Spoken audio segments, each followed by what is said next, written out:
Bom, agora a nossa última conferência desta manhã terá a participação de Eduardo Gianetti, um talk show sobre cenário econômico, panorama brasileiro e internacional, desafios, perspectivas e os principais impactos no cooperativismo financeiro. Eduardo é economista, professor, autor e palestrante, membro da Academia Brasileira de Letras e ganhador de 2 prêmios Jabuti.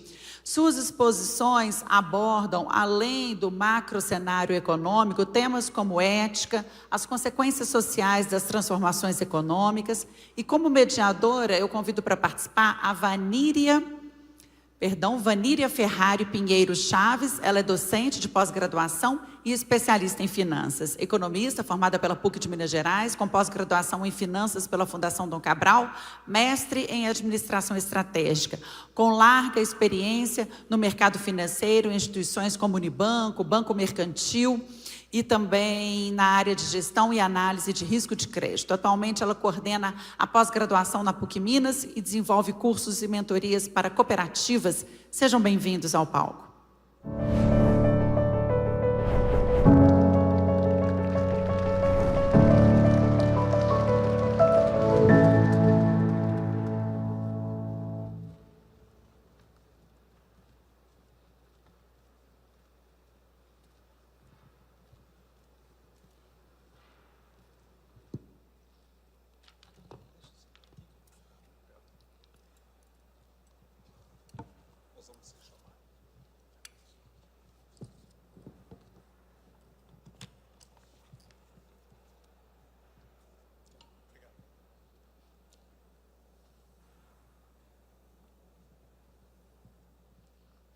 Você podia tirar esses papéis?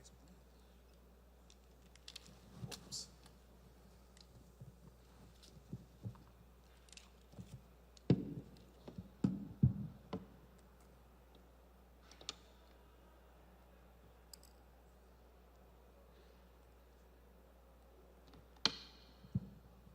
Muito bom dia a todos.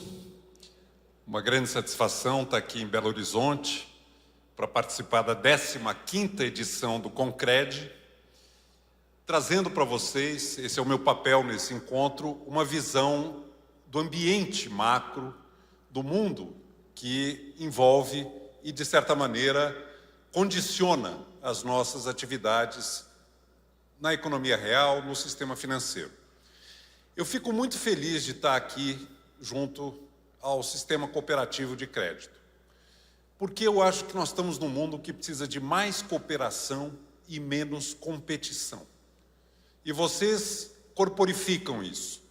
A ideia de que não deve haver uma separação radical entre capital e trabalho, mas que capital e trabalho precisam juntar forças para melhorar vidas humanas e não simplesmente para aumentar lucros de pessoas que não têm qualquer compromisso com o bem-estar humano. O meu papel aqui, como foi dito, e deixe-me tranquilizá-los, eu sei que está todo mundo com fome, eu vou falar 20 minutos, depois nós vamos ter uma conversa rápida. O meu papel aqui é compartilhar com vocês o cenário mais amplo de mundo e de Brasil. Portanto, eu vou dividir a minha fala, pedindo 1 minuto de paciência para a fome de todo mundo, vou dividir a minha fala em 2 partes. Eu vou começar com uma abordagem do ambiente global, e depois eu vou desenvolver uma análise sobre o atual momento da economia brasileira e as perspectivas realistas que estão colocadas para todos nós. Se a gente olha para o cenário global, a coisa que mais chama atenção, talvez a característica mais saliente do período recente, tem sido a frequência dos choques e eventos de baixa probabilidade. Olha que sequência inacreditável de acontecimentos extraeconômicos que afetaram dramaticamente o desempenho das economias no mundo e no Brasil. Uma pandemia de proporções devastadoras que levou a uma paralisia súbita de tudo, levando a problemas gravíssimos de incerteza.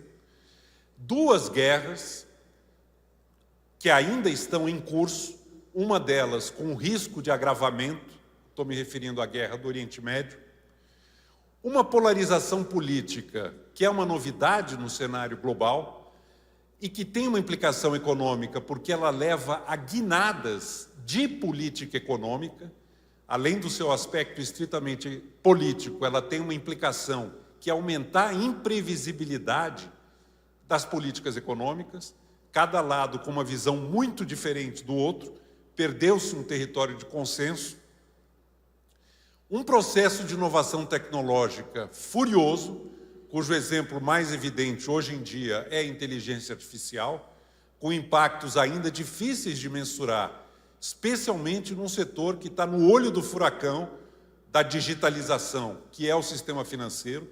Não há a menor dúvida de que o sistema financeiro que sairá desta revolução da inteligência artificial será muito diferente do que entrou. E, por fim, mas não por último, a maior frequência de eventos climáticos extremos. Nós tivemos, lamentavelmente, aqui no Brasil, um exemplo trágico disso, que foi o impacto das inundações no estado do Rio Grande do Sul. A boa notícia é que a recuperação está surpreendendo pela sua intensidade, pelo seu vigor. Mas, de qualquer maneira, nós estamos num mundo que também é mais imprevisível, porque o clima passou a ser afetado por eventos imprevisíveis e extremos. Pois bem, essa é a realidade com a qual todos nós temos que lidar. E nós não podemos prever quais são os eventos de baixa probabilidade que pairam e que podem acontecer. Mas tem 3 grandes tendências no mundo com as quais nós temos bastante segurança que podemos contar, no sentido de que elas vieram para ficar. São coisas que vão nos acompanhar por muitos anos. Nós estamos assistindo ao fim de 3 grandes ciclos na economia mundial.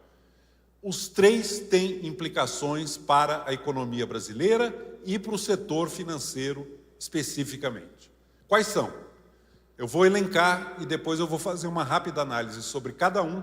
Se houver interesse, depois com a Vanília nós poderemos aprofundar. Primeiro, nós estamos vendo o fim da hiperglobalização. Segundo, nós estamos vendo o fim de um período longo de décadas de juros e inflação extremamente baixos no mundo inteiro, especialmente nos países de alta renda.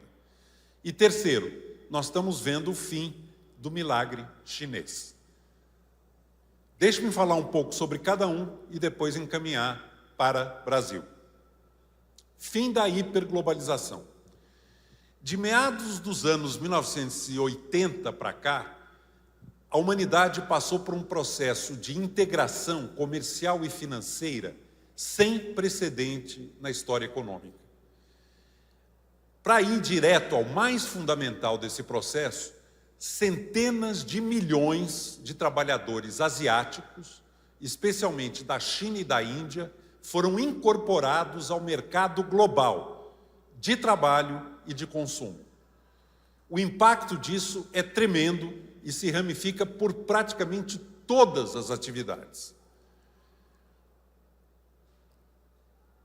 Há uma lógica profunda subjacente a essa hiperglobalização. É a busca quase obsessiva de escala, produtividade e maior eficiência produtiva. Isso levou a uma tremenda concentração da atividade econômica em setores críticos das cadeias globais de produção, em poucos territórios, em poucas regiões. Os capitais passaram a se concentrar nos diferentes setores de maneira muito aguda, em poucos territórios, em poucas áreas. A consultoria McKinsey, uma grande consultoria internacional, todos aqui certamente conhecem, fez um estudo mostrando que para 180 produtos críticos das cadeias globais de produção, existem apenas 2 ou 3 fornecedores em escala global. É muita concentração. Nós descobrimos na pandemia que 80% dos ingredientes farmacêuticos ativos no mundo vem de apenas 2 países, China e Índia. A produção de chips, 90% dela está concentrada em Taiwan, justamente um ponto nevrálgico da tensão geopolítica, uma vez que a China ambiciona reincorporar a ilha à sua soberania. Esta lógica profunda da especialização, da produtividade, da eficiência, levou a essa concentração.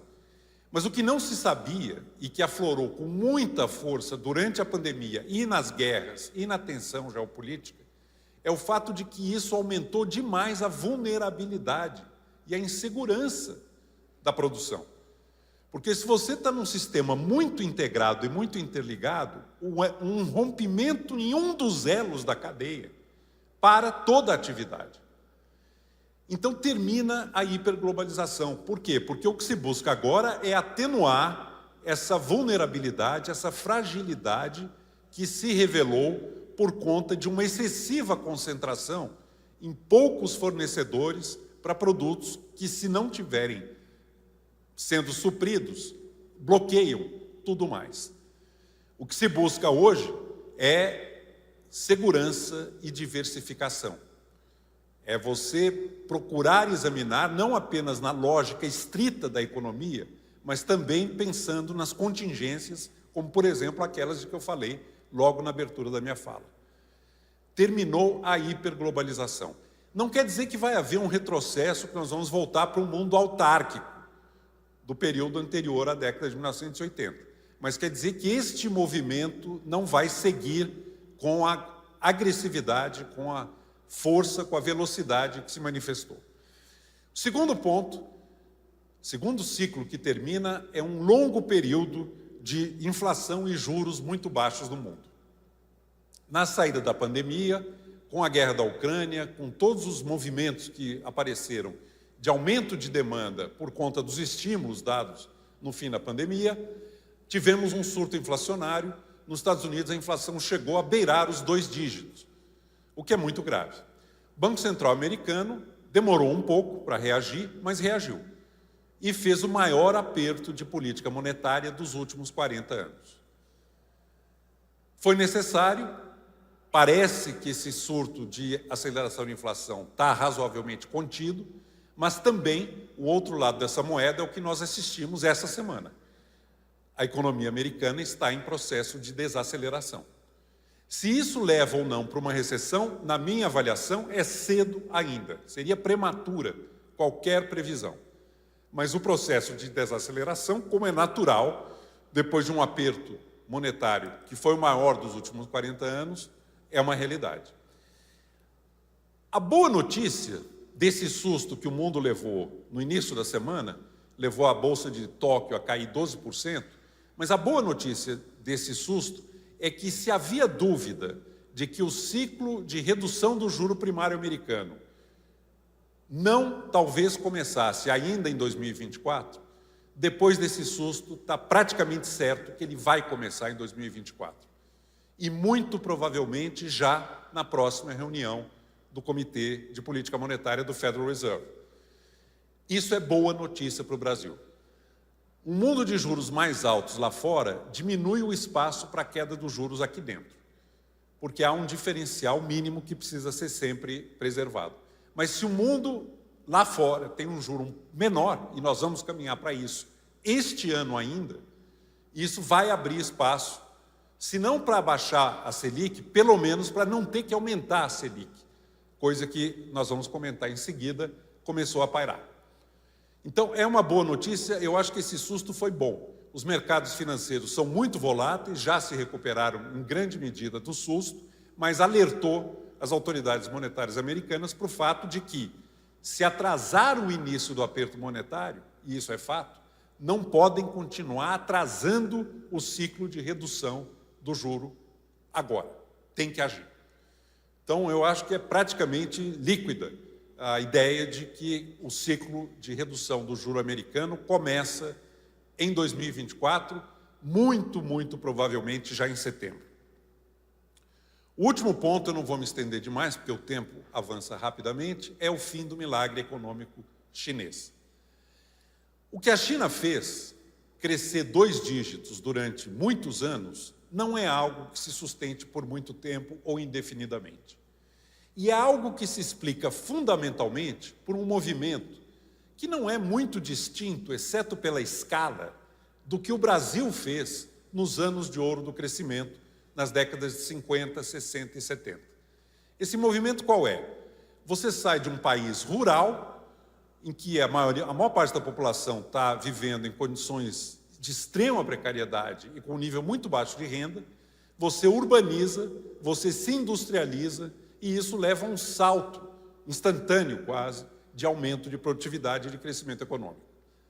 A China, na escala que ela tem, fez esse movimento com ajudada pelo vento favorável da hiperglobalização, porque a China também se preparou e se abriu para isso, e levou ao que nós sabemos hoje é o segundo maior PIB agregado do planeta.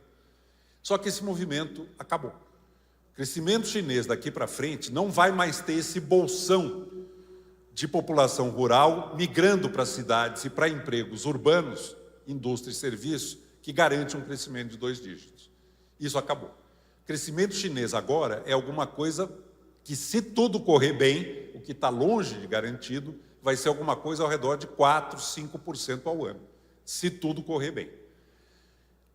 Como tudo tem o outro lado, precisamos prestar atenção em outros mercados emergentes de enorme escala, relevantes para o Brasil, que estão vivendo ainda o seu momento de extraordinário dinamismo.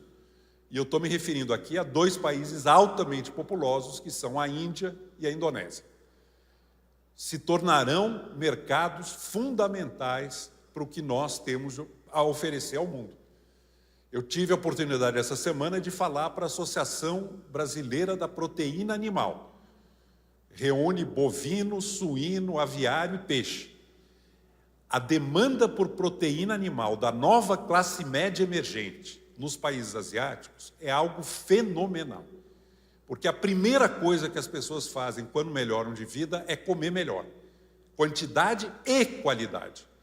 E o Brasil está unicamente posicionado para ser o grande fornecedor global de proteína animal que o mundo demanda.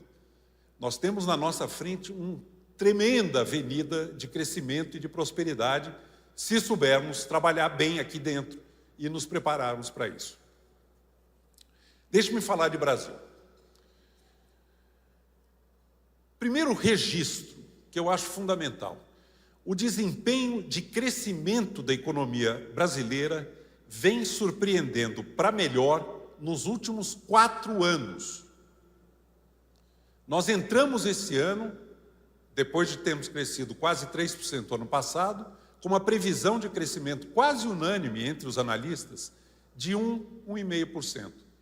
Nós vamos fechar o ano com um crescimento já praticamente contratado de 2% a 2,5%. Melhor do que as previsões, mesmo levando em conta o impacto da tragédia que se abateu sobre o Rio Grande do Sul, que num primeiro momento também gerou pessimismo, mas hoje a recuperação, como eu disse, é surpreendente. A garra e o vigor com que os gaúchos estão reagindo a essa tragédia é alguma coisa salutar, é alguma coisa louvável, extremamente admirável. Boas notícias ainda, depois eu vou guardar as más notícias para daqui a pouco. Setor externo brasileiro, gente, não se fala mais muito nisso como se falava quando nós tínhamos a tal da vulnerabilidade externa.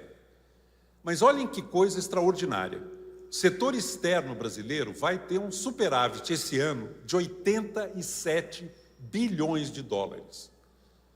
É uma coisa extraordinária a capacidade brasileira de vender para o mundo, embora ainda tenha demais para fazer. Mas gera um resultado muito positivo.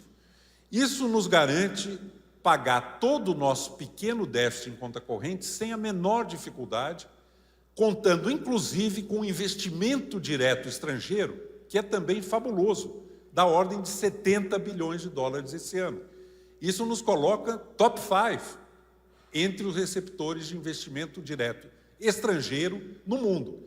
Esse é aquele capital que vem para ficar, não é capital de carry trade especulativo que vai daqui para lá, independente de qualquer outra consideração. É investimento físico, investimento em planta, investimento em infraestrutura. Eu converso com investidores estrangeiros e recorrentemente tenho a impressão de que eles são mais otimistas em relação ao Brasil do que nós mesmos. Porque o mundo está muito conturbado aí fora. Na Europa, na América Latina, na Ásia. Acabamos de ter uma revolução violenta em Bangladesh, não sei quantos aqui acompanharam. O Brasil, tudo considerado, tudo, como dizia o Einstein, é relativo, tudo considerado, o Brasil é um espaço econômico atraente para o investidor estrangeiro. Mas nós temos desafios, e agora eu vou entrar nas coisas complicadas que ainda temos pela frente e que precisamos enfrentar. Precisamos endereçar com coragem. Na minha opinião, a pior notícia macroeconômica do ano foi o fim prematuro do ciclo de corte de juros pelo nosso Banco Central. Eu gostaria de... Aí é uma questão de dosagem, não é uma questão de erro de sinal, mas todos imaginavam que nós poderíamos caminhar ao longo de 2024 para terminar o ano com uma taxa de juros Selic da ordem de 9%, 9,5%. Nós interrompemos a queda em 10,5%. E é uma conta de juros muito salgadas que incide o serviço da dívida pública. Como eu disse, a boa notícia de que o Banco Central americano vai dar início mais cedo à queda do juro americano, talvez abra espaço para a redução da Selic. Mas, no mínimo, eu acho que torna bem menos provável a necessidade de aumento de Selic, como chegou-se a começar a discutir por conta de algum repique inflacionário. Nós tivemos uma outra coisa complicada, embora já esteja retrocedendo um pouco, uma grande desvalorização da nossa moeda ao longo do ano. O acumulado da desvalorização do real em relação ao dólar é da ordem de 17% no ano. E aqui mora um imenso perigo. Aqui realmente tem uma coisa muito perigosa. Por quê? Porque se há uma desvalorização da nossa moeda, isso impacta o preço doméstico de não só bens importados, mas de todos os bens que são comercializáveis internacionalmente. Cereais, alimentos, todos os bens que são, de certa maneira, vinculados à cotação do dólar e à referência internacional. Se a moeda se desvaloriza fortemente, se isso tem impacto na inflação, isso obriga o Banco Central a aumentar juros para cumprir a meta de inflação. E aí é que está o maior perigo. Por que a desvalorização do real foi mais longe em relação ao dólar do que a de outras moedas de mercados emergentes? O movimento foi geral no mundo emergente. No Brasil foi um pouco mais longe. Foi geral nos emergentes por conta desse alongamento do juro muito alto nos Estados Unidos, o que leva muito capital a ir para o Porto Seguro com um juro tão alto lá nos Estados Unidos. Mas no Brasil foi um pouco mais longe porque nós temos um problema delicado na área fiscal. Em 2023 foi aprovado um novo arcabouço fiscal que substituiu a falência, primeiro da Lei de Responsabilidade Fiscal e depois o teto de gastos. Esse arcabouço fiscal ele é mais realista, mas há dúvidas legítimas em relação à sua execuibilidade, à sua implementação. Certamente não ajuda, muitas vezes, o discurso do nosso presidente Lula no sentido do gasto e da contestação da política monetária do Banco Central. Isso aí não ajuda, pelo contrário, isso atrapalha. Agora, vamos colocar em perspectiva. Não paira no Brasil, nem remotamente, um descontrole do gasto público, como aquele verificado no primeiro mandato da Dilma Rousseff.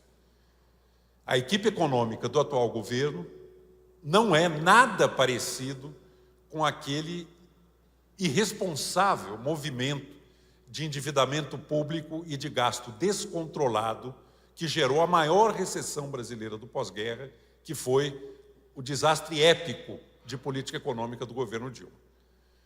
Eu acredito, e tenho elementos para tanto, que a equipe econômica liderada pelo Fernando Haddad tem os pés no chão no tocante à responsabilidade na gestão fiscal.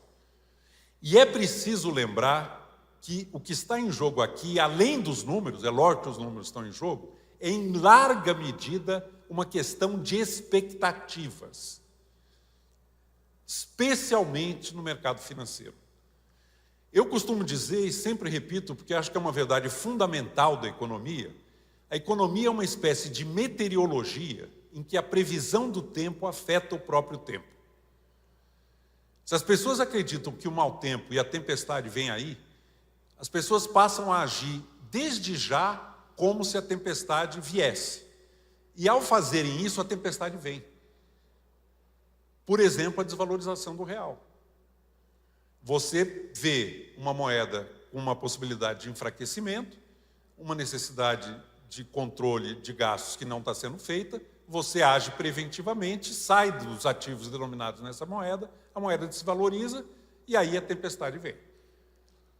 Pelo contrário, se as pessoas estão confiantes, as pessoas estão otimistas, acreditam que as coisas estão no caminho certo e tendem a melhorar, por exemplo, a dívida pública brasileira não vai crescer de maneira explosiva e sustentável, as pessoas agem de acordo desde já.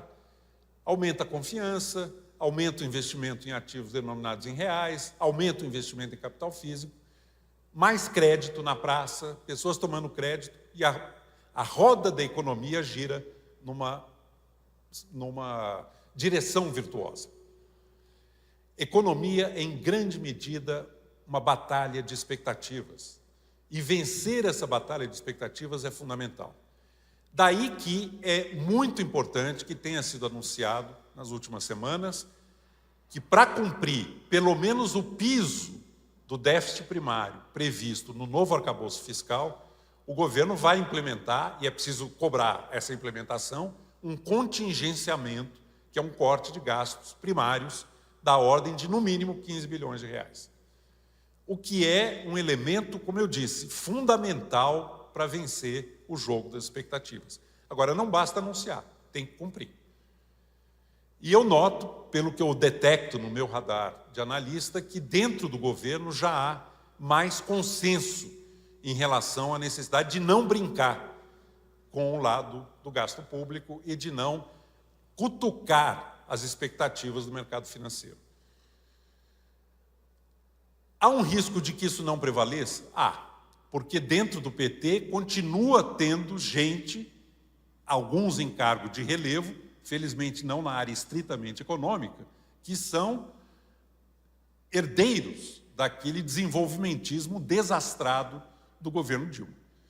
E se cair a atual equipe econômica, não tenho a menor dúvida, quem está pronto para assumir é aquele grupo que foi, nesses 2 primeiros anos do governo Lula, foi colocado de lado, pelo menos na área econômica.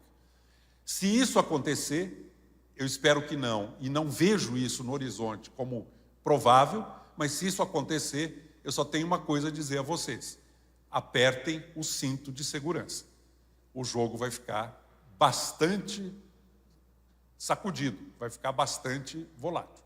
Mas eu não vejo isso acontecendo. O meu tempo está esgotado, nós vamos ter espaço, eu espero, com a Vaníria para desenvolver, mas eu queria dar uma última palavrinha aqui sobre o caminho para o Brasil vencer a armadilha da renda média. O Brasil é um caso clássico, eu diria, de país que foi muito bem no caminho de sair da baixa renda para chegar na renda média, mas atolou por não conseguir continuar se aproximando dos países de alta renda. Ele caiu na armadilha da renda média, ele não avança numa convergência para os países de alta produção per capita. Por quê? Eu poderia passar uma outra palestra aqui, mas não vou fazer, fiquem tranquilos. O que eu vou dizer é o seguinte: em 70 anos na economia mundial, apenas 12 países venceram a armadilha da renda média. Saíram de um patamar muito baixo e hoje são países do chamado mundo rico, do ponto de vista econômico. Qual foi o caminho que todos eles trilharam? Sem exceção. Aumentaram a exportabilidade do PIB. Aumentaram a sua presença no comércio internacional. Alguns vendendo para o mundo manufaturados, outros vendendo para o mundo serviços, por exemplo, turismo, e outros vendendo para o mundo commodities. O Brasil tem espaço nas 3 frentes para aumentar expressivamente a sua presença no mundo, exportando uma fatia maior do que produz e comprando do mundo uma fatia maior do que consome. É uma via de mão dupla. Até para aumentar a produtividade, comprando insumos, comprando tecnologia. O caminho para vencer a armadilha da renda média, por tudo que nós sabemos da experiência da economia mundial, em 70 anos, passa pela abertura econômica. Nós temos que nos preparar para ela. A reforma tributária é importante nesse movimento. Não abordei, mas eu acho que vai voltar à pauta. E o caminho é esse. Obrigado pela atenção. Desculpe por ter passado alguns minutos.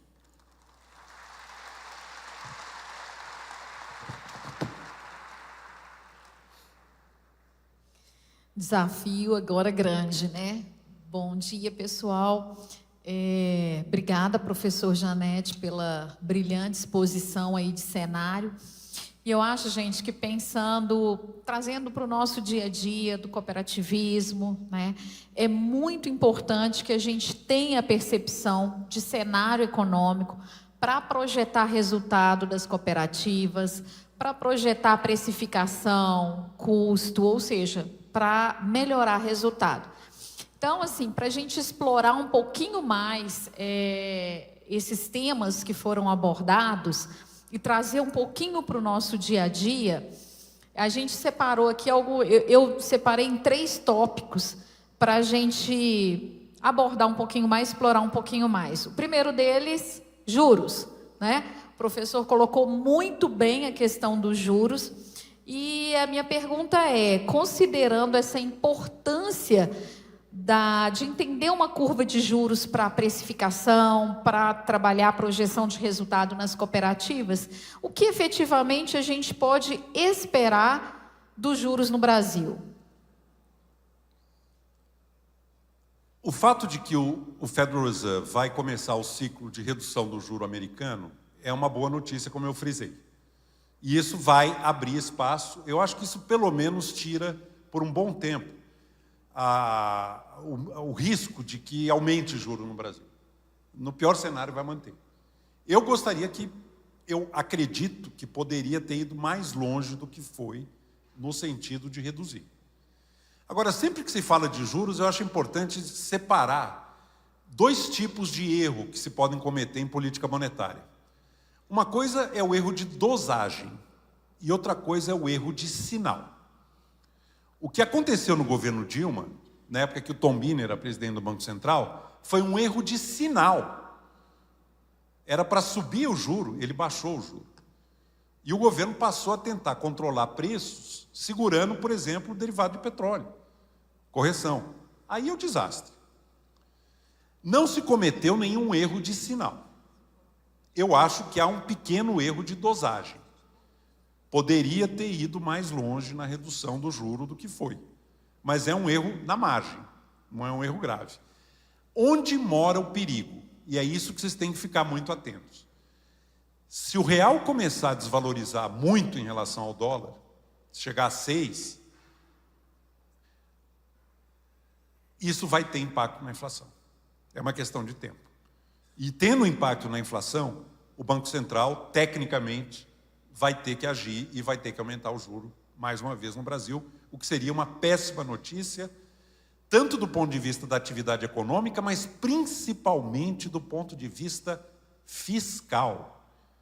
Vocês têm noção do tamanho da conta de juros que o Brasil paga hoje, com um estoque da ordem de 85% do PIB e um juros de 10,5%? Nós estamos pagando 7,5% do PIB de juro por ano.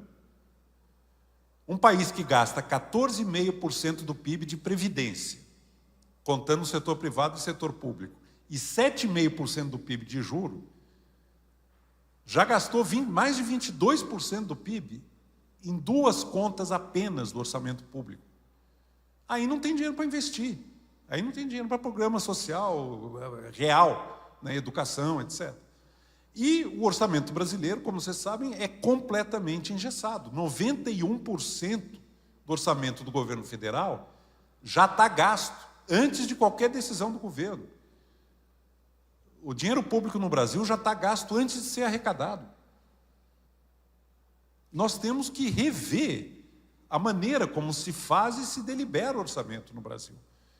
Os governos, sejam qual for, têm que ter margem de manobra para governar, ou seja, para decidir para onde serão alocados recursos, onde eles são necessários. Então, voltando à questão de juros, o perigo mora em câmbio. E o câmbio é o grande termômetro das expectativas. Se você quer saber se os agentes econômicos estão otimistas em relação ao país com câmbio flutuante, olhe para o que está ocorrendo no câmbio. Quando ele valoriza, confiança; quando ele desvaloriza, desconfiança. O que nós tivemos até aqui no governo Lula? Primeiro ano, confiança.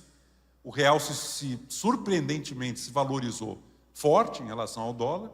Segundo ano, começou a pairar dúvidas sobre arcabouço fiscal. Política monetária americana continuou apertada, desvalorização. Política monetária americana agora vai relaxar. Se a gente conseguir credibilidade fiscal, batalha das expectativas, o câmbio pode se valorizar de novo. Abre espaço legítimo para a redução do juro. Já tomamos aqui um puxão de orelha que o nosso tempo se esgotou. Eu estava com uma relação gigante de perguntas, mas só para finalizar, porque o professor falou muito bem sobre vários aspectos, mas só um aqui para a gente finalizar, vou fazer só mais essa. É a questão dos conflitos geopolíticos mundiais. Né? Nós estamos vivendo a iminência de vários conflitos. O que isso pode impactar no Brasil e no negócio financeiro? Bom, Vanira, você tocou num ponto em que o mundo está em aberto. E nós temos um elemento de incerteza que se sobrepõe a todos os outros: a eleição americana. Na eventualidade da eleição da Kamala Harris, é business as usual, não vai mudar muito do que está aí. Na eventualidade da eleição do Donald Trump, é muito difícil imaginar o que pode acontecer. Porque as declarações que ele tem dado durante a campanha são de um isolacionismo americano. Taiwan é da China, a Ucrânia e a Rússia, eles lá que se entendam. Não vou me preocupar com a NATO, com a OTAN, porque isso é coisa dos europeus. O mundo, eu acredito, pode ficar muito instável nesse cenário. Não sei se discurso de campanha se traduz, durante o mandato, em ação. Mas, se tiver uma correspondência, realmente nós vamos entrar num território bastante perigoso, para dizer o mínimo. Mundo geopoliticamente instável não é necessariamente ruim para o Brasil, porque, felizmente, as zonas de conflito e de turbulência geopolítico passam longe daqui. E nós, como tudo é relativo, podemos ficar num lugar mais interessante para quem não quer estar perto de confusão. Eu acho que o mais importante, assim, para deixar um recado, vocês ficarem sempre atentos, né, aos cenários, acompanhando aí as previsões, não só internas de indicadores no Brasil, mas no mundo, porque isso é extremamente importante no planejamento do dia a dia, né? E tudo vai impactar, seja nos cooperados, seja no próprio desempenho da cooperativa, na questão das precificações, no custo, ou seja, cenário econômico é vital aí para o bom desempenho. Muito obrigada, professor. Infelizmente, o nosso tempo está esgotado e vocês estão morrendo de vontade de almoçar, né? Mas muito obrigada a todos pela participação. Obrigado.